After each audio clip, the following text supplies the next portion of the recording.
Vous connaissez cet homme ici? C'est David Lisnard.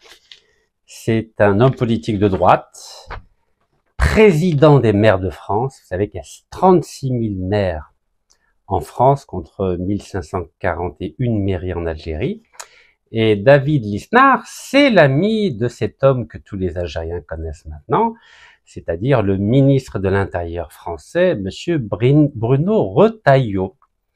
Donc ces deux-là sont synchro, comme on dit en français, c'est-à-dire qu'ils sont d'accord pour répéter les mêmes éléments de langage et pour défendre l'éternel, l'homme le plus célèbre de France en ce moment, c'est-à-dire l'auteur algéro-français qui s'est rendu en Algérie le 16 novembre et qui a été arrêté et qui est actuellement à l'hôpital Mustapha Bacha dans la section pénitentiaire. Donc vous savez que l'Algérie s'occupe très très bien de lui pour une raison simple, c'est parce que s'il le mettait à la prison d'Orléans, comme les Français l'avaient dit, vous savez qu'en Algérie, on est très allergique à ceux qui portent atteinte à l'intégrité nationale et qui essaient de normaliser les relations avec le génocidaire Netanyahou qui vient de massacrer ces 16 derniers mois 50 000 Palestiniens pacifistes. Donc l'Algérie a peur pour lui, c'est la raison pour laquelle il fait partie des privilégiés à l'hôpital Mustapha Bacha à Alger.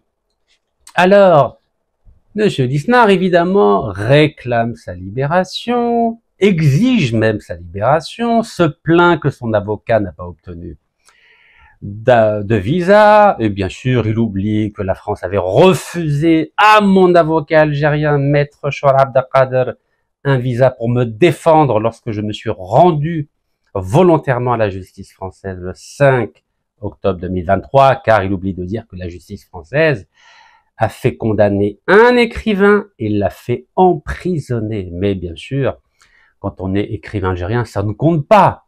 Et en plus, j'ai commis le crime de lèse-majesté d'avoir renoncé à ma nationalité française d'origine. Alors, que dit monsieur David Lisnard lors d'une interview donc sur la chaîne CNews qui appartient au milliardaire Bolloré?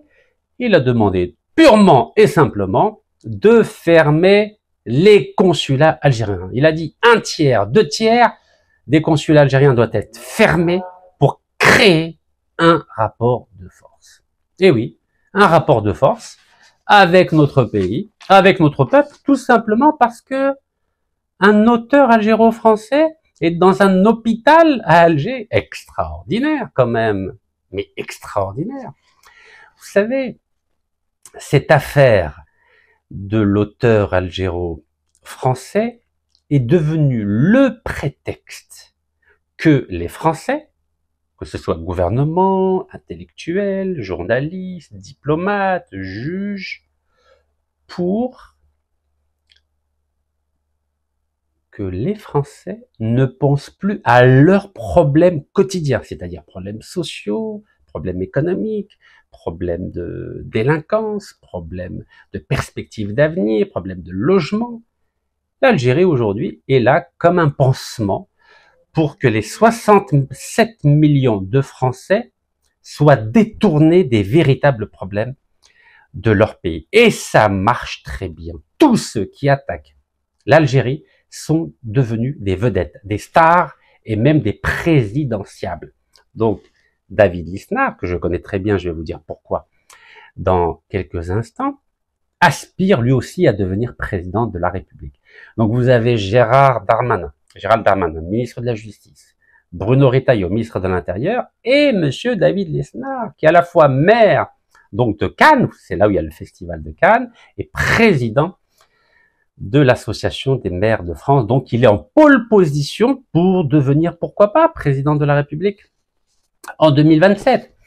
Alors, lorsqu'il y a un an, je vous disais que la France programme l'expulsion de tous les étrangers, les fameux 15 millions de Français qui sont d'origine étrangère, vous m'avez pris pour un fou, vous vous en souvenez, les vidéos l'attestent et vos commentaires aussi. Et vous voyez que, petit à petit, douga douga, comme on dit chez nous, la France met en place à la fois un arsenal juridique, met en place des éléments de langage pour habituer l'opinion publique à la fois française et internationale de cette stratégie.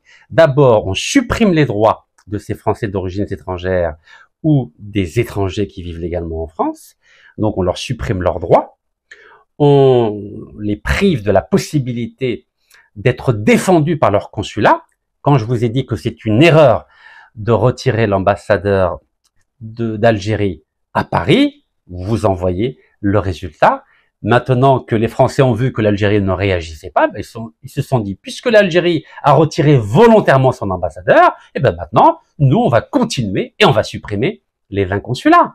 C'est dans la logique des choses. Et dans ce cas-là, l'Algérie ne pourra pas protester, puisque ça ne l'intéresse pas de mettre un ambassadeur. Donc les Français disaient, ben, continuons, allons sur cette même direction et supprimons les consulats. Et qui va perdre? C'est pas l'État algérien en tant que tel qui va perdre, qui va être le grand perdant. Ce sont les 5 millions d'Algériens qui vivent en France, qui pourront plus faire leur passeport, qui pourront plus faire leur carte d'identité, qui ne pourront plus faire de procuration, qui ne pourront plus voter, etc., etc. Alors l'Algérie, que va-t-elle faire? Elle va appliquer le principe de la réciprocité qu'elle n'a pas appliqué au sujet de l'ambassadeur de France à Alger, c'est-à-dire fermer les consulats de France en Algérie. Donc pareil, ça va être les Algériens d'Algérie qui vont être aussi les perdants. Ils ne pourront pas demander des visas, ou pour ceux qui ont la double nationalité, ne pourront pas refaire non plus leur carte d'identité française ou leur passeport français. Alors jusqu'où va-t-on comme ça? Cette logique, j'aimerais dire, de la réciprocité suicidaire et absurde. Tout ça pourquoi? Parce que l'Algérie n'est pas d'accord avec la position de la France au niveau du Conseil de sécurité des Nations Unies? Bah, si c'est ça la véritable raison, laissez-moi vous dire qu'elle est toute petite, cette raison. Mais l'Algérie a d'autres moyens de réagir si vraiment elle n'est pas d'accord, si vraiment c'est ça son axe. Ben, dans ce cas-là, il suffit de mettre fin à tous les contrats pétroliers et gaziers, c'est très facile.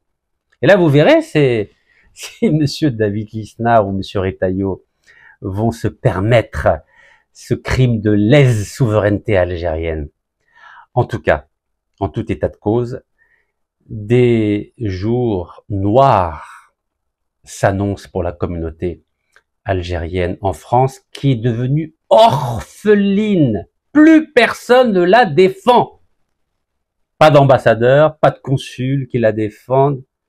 Et plus personne, quoi. Elle est livrée elle-même. Voilà, on a des petits TikTokers, des chroniqueurs courageux, des petits YouTubeurs. Mais vous avez remarqué que l'élite intellectuelle algérienne de France ne dit pas grand-chose. Et elle a peur. Elle est comme ça. Elle commence à avoir peur. Alors au début, elle m'a pris pour un fou. Bah, regardez le résultat. Vous savez, ça fait des années que je vous préviens. Je dis bien des années. À votre avis, lorsque j'ai commencé à payer les amendes concernant les femmes qui portent librement le niqab en France, vous m'avez dit, mais Rachid, comment peux-tu défendre ces femmes-là? Non, je vous ai dit, je défends le droit de ces femmes de porter l'habit de leur choix. Car, contrairement à certains, je connais bien l'histoire de ce pays. Et j'ai vu ce qui s'est passé à Creil en 1989, quand ils ont commencé par interdire à des jeunes filles de porter le voile à l'école. Vous savez, ça s'est fait de façon très progressive, car l'État français est très intelligent. Et je ne le répéterai jamais assez. Il procède par petites touches. D'abord, on interdit le voile à l'école. Ensuite, on interdit le niqab dans l'espace public en 2010-2011. Ensuite, on interdit les viandes halal à l'école. On interdit le burkini. Et on arrive au burkini. Vous savez pourquoi je vous parle du burkini? Car c'est comme ça que monsieur David Lisnard a appris à me connaître. Alors voilà, c'était en mai 2017. Au moment du Festival de Cannes, j'avais organisé une opération qui s'appelle Tout en burkini, car le maire de Cannes avait voté un petit arrêté qu'il avait signé avec l'accord de son conseil municipal pour interdire le port du burkini dans la mer, donc la mer Méditerranée. Et il y a eu une trentaine de maires qui ont commencé à interdire le burkini en contravention flagrante avec la loi qui le permettait. Voilà, c'était un arrêté municipal. Et moi, je leur ai dit, mais ça continue décidément. Donc d'abord, on interdit le niqab, maintenant le burkini. Le burkini, vous savez, c'est pas grand-chose, hein, c'est un maillot de bain que des musulmanes portent pour aller se baigner tranquillement à la mer. Mais comme je connaissais cette stratégie par des petits pas, vous savez, c'est Henry Kissinger, l'ancien secrétaire d'État américain, donc qui avait développé ce concept diplomatique des petits pas. Et la France fait la même chose à l'endroit des musulmans. Voilà, le voile à l'école, le burkini, le niqab, la viande halal, les nounous qui n'ont pas le droit d'accompagner les enfants donc avec un voile, et puis après le voile à l'université, etc., etc. Voilà, ça se fait par petites touches. Donc, quand j'ai vu qu'il y avait une trentaine de maires qui avaient interdit le burkini pendant l'été, je leur dis, ah d'accord, ok. Et donc il y avait une amende à payer pour celles qui contrevenaient à cette législation locale. J'ai dit, ok, il n'y a pas de problème, ben, je vais payer les amendes. Et c'est comme ça que j'ai lancé l'opération Tout en burkini. Alors ils ont commencé à avoir peur. Ils se sont dit, Nekaz est de retour, et donc le monde entier a parlé de cette opération. Donc, le maire de Cannes, qu'est-ce qu'il a fait? Eh ben, il a fait voter un nouveau texte, donc cette fois-ci, mais un arrêté préfectoral. C'est-à-dire, comme il a vu qu'au niveau local, il n'y avait pas assez de force, avec l'accord du préfet et le ministère de l'Intérieur de l'époque, ils ont signé un arrêté préfectoral, écoutez-moi bien, sur l'ensemble de la Côte d'Azur. Extraordinaire quand même. Mais vous savez que j'ai l'habitude des plans B, C et D, vous me connaissez maintenant.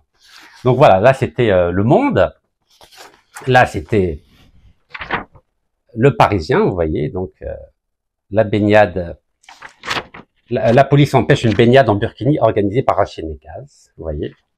Donc j'avais fait une conférence de presse à Cannes ici, donc je m'étais habillé comme il se doit, c'était pendant le festival de Cannes, vous voyez, donc en smoking, lunettes noires comme notre ami Bruno Retailleau. Voilà. Ce qu'ils ignoraient, nos chers amis français qui appliquent la loi en fonction du faciès, c'est que moi j'avais réservé 9 chambres d'hôtel dans un hôtel de luxe à Cannes. Et oui. Et ça, ils ne l'avaient pas imaginé. Je l'avais mis j'avais réservé au nom de ma femme. Et donc, dans cet hôtel de luxe, les clients avaient accès à la plage privée. Ce qui veut dire que l'arrêté municipal ou l'arrêté préfectoral ne s'applique pas aux plages privées. Alors, je leur ai dit, mes chers Français, anciens colons, bah écoutez, à vous de voir. Hein. Donc ils m'ont arrêté, vous savez, ils nous ont arrêtés avec les 9 demoiselles inoffensives. On a été arrêtés par la police française. Et donc comme ils ont vu qu'ils ne pouvaient pas m'interdire de nous baigner donc dans la plage de Cannes avec les touristes du monde entier et les stars du monde entier, vous savez, ça fait la honte, hein, être dans un hôtel de luxe et voir que la loi devient inoffensive, ben, il a fallu qu'on négocie. Donc, ils ont négocié qu'on puisse être uniquement avec une seule femme en train de nous baigner, donc dans la plage, donc sur la plage, pardon, de Cannes, donc devant tout le monde. Et donc, depuis ce moment-là, ben évidemment, Monsieur David Lisnard me déteste. Alors, j'ai raconté tout cela dans le livre qui s'appelle Le Voltaire du niqab, donc à la fois en version française et en version anglaise. Pourquoi je vous raconte cette histoire? Je vous raconte cette histoire car les Français, il faut que vous le sachiez, ne supportent plus ni les musulmans, ni les Algériens. Parce que les Français ont la mémoire courte, n'oubliez pas que les Français qui ont retiré la nationalité française au général de Gaulle, vous voyez le général de Gaulle qui est devenu président de la France et qui était le sauveur de la France, vous imaginez? Le général de Gaulle en personne a été dénaturalisé le 9 décembre 1940. Et devinez par qui? Par les maîtres spirituels de Monsieur David Lisnard. C'est la droite française qui a supprimé la nationalité française au général de Gaulle. Eh oui, c'est la famille politique de Monsieur David Lisnard qui a supprimé la nationalité française du général de Gaulle. C'est la famille politique de Monsieur David Lisnard, maire de Cannes, qui a fait exécuter le grand écrivain Robert Brasillac. C'est la famille politique de David Lisnard, c'est-à-dire la droite, qui a assassiné un ancien ministre de l'Intérieur, Monsieur Georges Mandel. C'est la famille politique de David Lisnard qui a condamné à mort le grand écrivain Lucien Rebatté. C'est la famille politique de David Lisnard qui a condamné en France en 1950 le grand écrivain Céline. C'est la famille politique de David Lisnard qui a condamné à perpétuité le grand écrivain et académicien Charles Maurras. Eh oui. Alors, mes amis, qu'est-ce que je peux vous dire quand on entend ces attaques répétées? Donc, j'ai raconté tout cet épisode dans le livre Le Voltaire du Niqab, et qui s'appelle le Niqabs Voltaire aussi, donc avec la photo ici avec une femme en burkini sur la plage de Cannes, ici. Mes chers compatriotes algériens ou corélégionnaires musulmans, préparez-vous à des heures très sombres en France, très sombres. En 2015, je disais déjà sur la chaîne RT, Russia Today, que c'était le début de la fin de la communauté musulmane en France. Vous voyez bien qu'il y a une vraie stratégie. Au-delà de la volonté de fermer les consulats algériens en France, prônée par le président des maires de France sur une chaîne de télévision, il y a la volonté de mettre fin à la présence de tous les musulmans en France et de tous les étrangers, qu'ils soient français de naissance, naturalisés, qu'ils aient une carte de résidence ou qu'ils soient sans papier. Les Français veulent en finir avec la présence des musulmans et des Français d'origine étrangère ou des étrangers tout court. Voilà ce qui se cache derrière cette déclaration phare qui a été faite sur une chaîne de télévision française dans la plus totale impunité. Et là aussi, vous avez vu que notre diplomatie algérienne, qui ne réagit plus, vous avez bien vu, elle ne réagit pas aux déclarations fracassantes de Louis Sarkozy qui veut brûler l'ambassade d'Algérie, elle ne réagit pas lorsque David Lisnard veut fermer tous les consulats algériens, elle ne réagit pas quand Jean-Pierre Chevènement demande au président algérien de libérer cet auteur algéro-français comme le général de Gaulle l'avait fait, entre guillemets, en refusant d'incarcérer Jean-Paul Sartre, mais en oubliant que ce même de Gaulle avait fait exécuter un écrivain français le 6 février 1945 en la personne de Robert Brasillac, qui est de la même famille politique que M. David Lisnard. Donc aujourd'hui, nous avons une diplomatie qui a décidé de faire la sourde oreille. Je ne comprends pas ses motivations. Les 5 millions d'Algériens qui vivent en France ne comprennent pas non plus ce silence de plomb de notre diplomatie.